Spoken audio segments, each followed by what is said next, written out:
तिलक चढ़ाई पापा घर के लावटनी अरे दुआरे गिरनी मोरू छाई रे लालना मायर दुआरे गिरनी मोरू छाई रे लालना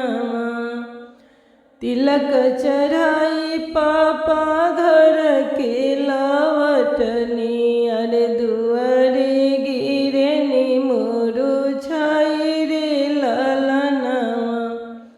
अरे दुआरे गिरनी मोरू छाई रे लालना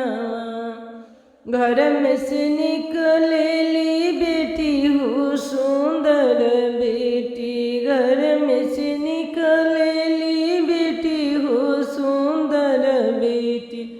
काहे पापा गिरनी मोरू छाई रे लालना अरे कहे पापा गिरनी मोरू छाई रे लालना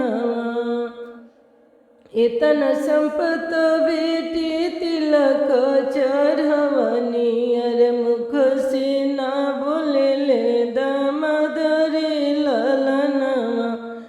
अरे मुख से ना बोले ले दामाद रे लालना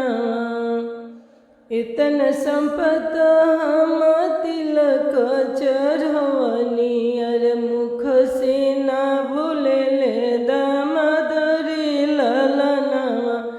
अरे मुख से ना बोले ले दामाद रे लालना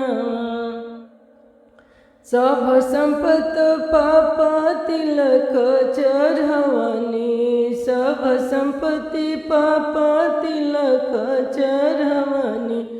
अरे सोने सिकरी गईनी भूलाई रे लालना अरे सोने सिकरी गईनी भूलाई रे लालना इतन वचन जब सुनिले पापा इतन वचन जब सुनिले पापा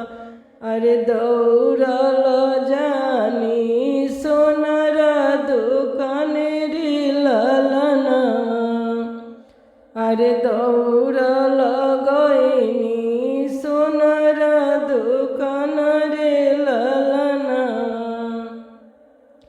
सोनावा के शिकर गढ़ी देहु रे सोनारवा अरे मरवे में रुसल बर दामाद रे लालना